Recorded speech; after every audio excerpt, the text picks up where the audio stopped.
आपण पाहत आहात लोकसमीक्षा न्यूज नेटवर्क आणि या आहेत आजच्या सुपरफास्ट न्यूज। या बातमीपत्राचे प्रायोजक आहेत नंदिनी कलेक्शन, फक्त महिलांचे परिपूर्ण दालन, माऊली निवास, कल्याण मंडपमच्या बाजूस, यशोधन नगर, परभणी।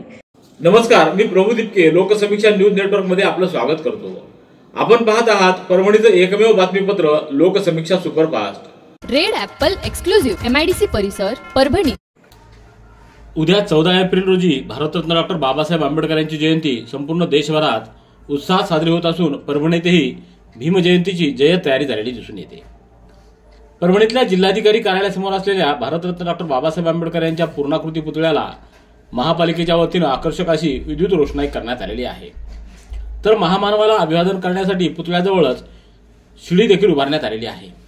उद्या सकाळपासूनच अभिवादनासाठी जनसमुदाय येणार असल्याच्या पार्श्वभूमीवर प्रशासनानं ही जय्यत तयारी केल्याचं दिसून येत आहे। भारतरत्न डॉक्टर बाबासाहेब आंबेडकर यांच्या 134व्या जयंतीनिमित्त राज्यभरात जय भीम पदयात्रेचं आयोजन करण्यात आलं। महाराष्ट्र शासनाच्या श्रम व रोजगार आणि युवा कार्यक्रम व क्रीडा मंत्रालयाच्या निर्देशानुसार परभणी इथंही जिल्हाधिकारी कार्यालय, समाज कल्याण विभाग, महापालिका, नेहरू युवा केंद्र आणि जिल्हा क्रीडा अधिकारी कार्यालयाच्या संयुक्त विद्यमानं उत्साही वातावरणात ही पदयात्रा पार पडली। 13 एप्रिल रोजी सकाळी 7:30 वाजता जिल्हा क्रीडा संकुल परभणी येथून या पदयात्रेला सुरुवात झाली। अध्यक्षस्थानी जिल्हाधिकारी रघुनाथ गावडे होते, तर प्रमुख पाहुणे म्हणून महापालिका आयुक्त धैर्यशील जाधव, समाज कल्याण अधिकारी गीता गुट्टे, आरोग्य विभाग प्रमुख कल्पना सावंत, जिल्हा क्रीडा अधिकारी गीता साखरे आदींची उपस्थिती होती। या पदयात्रेच्या प्रारंभी डॉक्टर बाबासाहेब आंबेडकर यांच्या प्रतिमेस पुष्पहार अर्पण करून मानवंदना देण्यात आली। उपस्थित मान्यवरांना जिल्हा क्रीडा अधिकारी कार्यालयाच्या मार्फत पुस्तकं मोफत भेट देण्यात आली। डॉक्टर बाबासाहेब आंबेडकर मागासवर्गीय वसतिगृहातील विद्यार्थिनींनी भारतीय संविधानाच्या उद्देशिकेचं यावेळी वाचन केलं। यानंतर जिल्हाधिकाऱ्यांनी आपल्या मनोगतात डॉक्टर आंबेडकरांच्या कार्याचा व शिक्षणावरील श्रद्धेचा उल्लेख केला। तर हिरवा झेंडा दाखवून या पदयात्रेला सुरुवात करण्यात आली। ही पदयात्रा महात्मा फुले पुतळा, शाही मस्जिद, ग्रँड कॉर्नर, जनता मार्केट, शिवाजी चौक, गांधी पार्क, अष्टभुजा देवी मंदिर, विसावा कॉर्नर मार्गे डॉक्टर बाबासाहेब आंबेडकर यांचा पुतळा इथं समाप्त करण्यात आली। भारतरत्न डॉक्टर बाबासाहेब आंबेडकर यांच्या 134व्या जयंतीनिमित्त सुरक्षिततेसाठी पोलीस प्रशासन सज्ज झालं असून पोलिसांचा तगडा बंदोबस्त लावण्यात आला असल्याची माहिती पोलीस अधीक्षकांनी दिली आहे। या जयंती महोत्सवासाठी जिल्हा पोलीस अधीक्षक रवींद्रसिंह परदेशी यांच्या मार्गदर्शनात अप्पर पोलीस अधीक्षक 1, उपविभागीय पोलीस अधिकारी 5, पोलीस निरीक्षक 15, सहाय्यक पोलीस निरीक्षक व उपनिरीक्षक 115, विशेष ट्रेकिंग फोर्स 10, SRPFच्या 4 प्लाटून, दंगा नियंत्रण पथक 3 व होमगार्ड 770 असा पोलीस बंदोबस्त संपूर्ण जिल्ह्यात तैनात करण्यात आलेला आहे। तसंच समाज माध्यमावर कोणीही अनुचित व आक्षेपार्ह पोस्ट करू नये, त्या पोस्टला लाईक व फॉरवर्ड करू नये यासाठी सर्व पोलीस ठाणे स्तरावर विशेष पोलीस अंमलदाराची नियुक्ती करण्यात आलेली आहे। परभणी शहरातील जयंती महोत्सवातील मंडळाच्या स्वयंसेवकांना ओळखपत्र देण्यात येणार आहेत। तसंच उद्या 14 एप्रिल रोजी शहरातील वाहतुकीत बदल करून नियमन करण्याची अधिसूचना देखील काढण्यात आलेली आहे। या सर्व सूचनांचं पालन करून पोलीस प्रशासनाला सहकार्य करावं असं आवाहन पोलीस अधीक्षक रवींद्रसिंह परदेशी यांनी केलंय। सततचे दवाखाने करून कंटाळलात? आता शेवटचा उपाय। डॉक्टर गोविंद कामटे यांचे बालाजी आयुर्वेदिक निसर्गोपचार केंद्राला भेट द्या। शुगर, मूळव्याध, ॲलर्जी, सोरायसिस, गजकर्ण, दमा, लठ्ठपणा, गुडघेदुखी, कंबरदुखी, वात, गाठीचे आजार, लकवा, केस गळणे, मूतखडा, सफेद डाग यांसारख्या जुनाट आजारांवर खात्रीशीर उपचार केले जातात। दारू सोडवण्यासाठी विशेष उपचार उपलब्ध। संपर्क डॉक्टर गोविंद कामटे, आयुर्वेद विद्याविशारद, बालाजी आयुर्वेदिक निसर्गोपचार केंद्र, तलाठी कार्यालयाच्या बाजूला, वसमत रोड, परभणी। संपर्क 9921691008। उद्या भारतीय राज्यघटनेचे शिल्पकार भारतरत्न डॉक्टर बाबासाहेब आंबेडकर यांच्या जयंतीचा उत्साह ओसंडून वाहताना दिसतोय। परभणीतल्या डॉक्टर बाबासाहेब आंबेडकर यांच्या पुतळ्याजवळ गेल्या 2 दिवसापासून मोठ्या प्रमाणात छोटी छोटी दुकानं थाटण्यात आलेली आहेत। त्यामध्ये निळे ध्वज, पंचरंगी ध्वज, निळ्या टोप्या, निळे फेटे आदींसह पुस्तकं व अन्य साहित्य विक्रीची दुकानं दिसून येत आहेत। तर या ठिकाणी खरेदीसाठी नागरिकांची मोठी गर्दी होत असल्याचं दिसून येतं। डॉक्टर बाबासाहेब आंबेडकर यांच्या पुतळा परिसरामध्ये जयंतीनिमित्त मोठे होर्डिंग्स देखील लावले असल्याचं दिसून येत आहे। आज संध्याकाळीच या ठिकाणी विविध सामाजिक संघटना आणि सामाजिक कार्यकर्त्यांनी टेंट टाकले असून उद्या या ठिकाणी येणाऱ्या नागरिकांना अल्पोपहाराचं वाटप देखील करण्यात येणार आहे। सेलू तालुक्यातल्या तिडी पिंपळगाव येथील जगदंबा देवी यात्रा महोत्सव तथा हनुमान जयंतीनिमित्त भव्य बैलगाडी शर्यतीचे आयोजन शिवसेना शिंदे गटाचे सेलू तालुका अध्यक्ष पवन घुमरे यांच्या वतीनं 12 एप्रिल रोजी करण्यात आलं. सेलू तालुक्यात पहिल्यांदा तिडी पिंपळगाव या ठिकाणी ही बैलगाडा शर्यत संपन्न झाली. या शर्यतीत प्रथम 41,000, द्वितीय 21,000, तर तृतीय 16,000 रुपये आणि चौथीय 11,000 रुपयाचं पारितोषिक आणि पाचवं पारितोषिक 7,000 व सहावं पारितोषिक 5,000 असे देण्यात आले. यावेळी सुरेश जाधव, हरिभाऊ लहाने, पवन घुमरे, अजय दळवे यांच्यासह सेलू शहरातील व तालुक्यातील शिवसैनिक मोठ्या संख्येने उपस्थित होते. परभणी शहर महानगरपालिका प्रभाग समिती अ अंतर्गत छत्रपती शिवाजी चौक ते सुभाष रोड या मार्गावरील श्री बालाजी मंदिर समोरील कचराकुंडी महापालिकेच्या पथकानं हटवून त्या ठिकाणी स्वच्छ करत सुंदर अशी रांगोळी काढून सुशोभीकरण करण्यात आलं. या परिसरातील नागरिकांना कचरा रस्त्यावर किंवा नालीमध्ये टाकू नये, कचरा घंटागाडीतच द्यावा अशा सूचना करण्यात आलेल्या आहेत.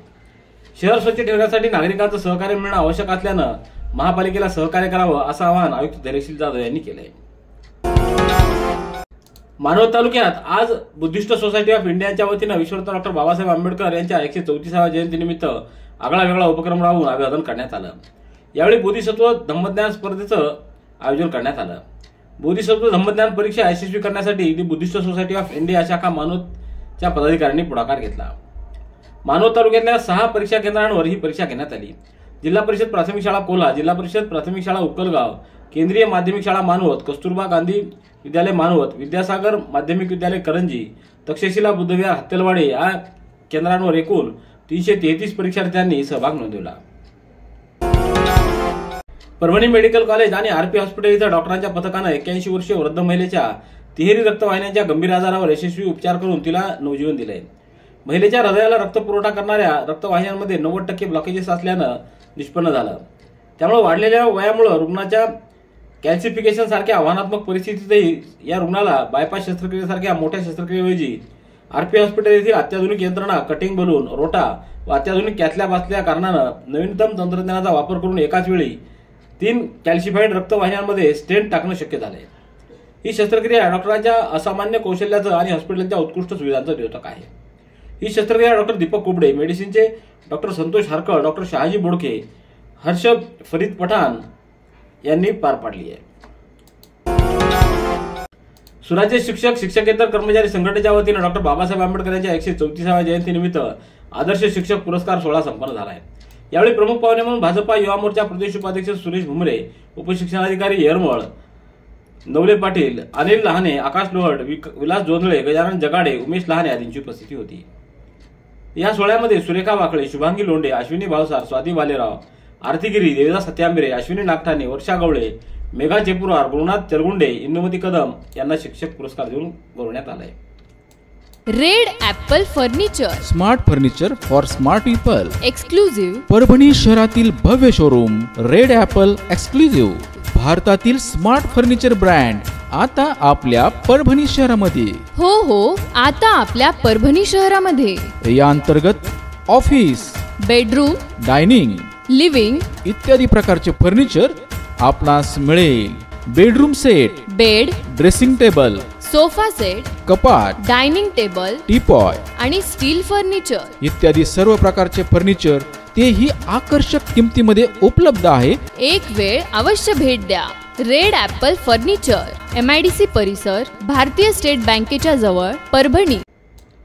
गर्दीचा फायदा घेत बस प्रवास करत असताना एका महिलेजवळील 9 लाख रुपये किमती सोन्याचे दागिने लंपास करण्यात आलेले आहेत. या प्रकरणी संशयित महिलांवर 12 एप्रिल रोजी सोनपेठ पोलिसात गुन्हा नोंदवण्यात आला आहे. अधिक तपासासाठी हे प्रकरण परळी वैजनाथ पोलिसांकडे वर्ग करण्यात आलंय. सोनपेठ येथील माधुरी सूर्यकांत परळकर या त्यांच्या पतीसोबत बीड ते परळी बस प्रवास करत असताना हा प्रकार घडलाय. परभणी तालुक्यातल्या पेडगाव येथील आनंदनगर भागात माजी आमदार बाबाजानी दुराणी यांच्या मार्गदर्शनाखाली आणि आमदार राजेश विटेकर यांच्या सहकार्यानं 10 लाख रुपये निधीतून मंजूर झालेल्या विद्युतीकरण कामाचं उद्घाटन आज संतोष देशमुख यांच्या उपस्थितीत नितीन मोरे व मेहराज भाई यांच्या हस्ते नारळ फोडून करण्यात आलं. यावेळी शेख सलमान, गोपाळ देशमुख, बाळू खरात, हरेश पठाण, पुरुषोत्तम देशमुख आदींसह गावकरी उपस्थित होते. सेलू इथं लोनची प्रीपेमेंट रक्कम सदस्याकडून जमा करून घेत ती रक्कम बँकेत जमा न करता रकमेचा अपहार करत बँक कर्मचारी पसार झालाय. या प्रकरणी 11 एप्रिल रोजी सेलू पोलिसात गुन्हा नोंदवण्यात आलाय. शाखा व्यवस्थापक भीमराव सावळे यांनी याबाबतची फिर्याद दिली आहे. ते IndusInd bank, Bharat finance inclusion limited Selu या ठिकाणी कार्यरत आहेत. या बँकेत सखाराम जाधव हा कामाला असून नवीन सदस्य जोडण्याचं काम, कर्ज वाटप आणि वसुलीची रक्कम बँकेत जमा करण्याची जबाबदारी त्याच्यावर आहे.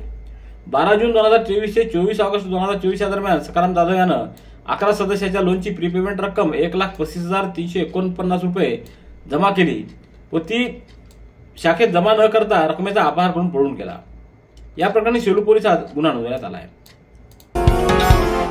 जगातल्या सर्वात मोठ्या लोकशाही देशाला एका सूत्रात बांधण्याचं काम डॉक्टर बाबासाहेब आंबेडकरांच्या संविधानातील न्याय, स्वातंत्र्य, समता तसंच बंधुता या तत्वांनी केलंय. या पायाभरणीवर आधुनिक भारताची वाटचाल चालू आहे. अर्थात डॉक्टर बाबासाहेब आंबेडकर हे आधुनिक भारताचे शिल्पकार असल्याचं मत वसमत विधानसभेचे आमदार राजू भैया नवघरे यांनी कारेगावकर संकुलातील आबा ट्रेडर्सवर भारतरत्न डॉक्टर बाबासाहेब आंबेडकरांच्या जयंतीनिमित्त आयोजित अभिवादन प्रसंगी व्यक्त केलं आहे. या प्रसंगी डॉक्टर जयंत बोबडे, रणजित कारेगावकर, M.R. काळे, उद्धव दुजाटे, सुनील गोळेगावकर आदींची उपस्थिती होती. देवघरात ठेवलेल्या पेटीमध्ये ठेवलेल्या रकमेवर नोकरानंच डल्ला मारलाय. ही घटना 2 एप्रिल रोजी दुपारी 3 ते 5 च्या दरम्यान गंगाखेड शहरातल्या गोदावरी भागात घडली आहे. या प्रकरणी 11 एप्रिल रोजी गंगाखेड पोलिसात गुन्हा नोंदवण्यात आला आहे. गोपाल राजेंद्र यांनी याबाबतची तक्रार दिली. त्यांच्या घरात नितीन गायकवाड हा नोकर आहे. त्यानं फिर्यादीच्या देवघरात असलेल्या पेटीतील 1 लाख रुपयाची रोकड चोरून नेली. चोरी झाल्याचं लक्षात आल्यानंतर गंगाखेड पोलीस ठाण्यात गुन्हा नोंदवण्यात आला आहे. रेड ॲपल एक्सक्लुझिव्ह MIDC परिसर परभणी. याबरोबरचे बातमीपत्र संपलं. पुन्हा भेटूया उद्याच्या सुपरफास्ट बातमीपत्रात. पाहत रहा लोकसमीक्षा. तुम्हाला हे बातमीपत्र कसं वाटलं याबद्दल आपली प्रतिक्रिया नोंदवा. दररोजचे अपडेट्स मिळवण्यासाठी लोकसमीक्षा चॅनलला सबस्क्राईब करा. धन्यवाद.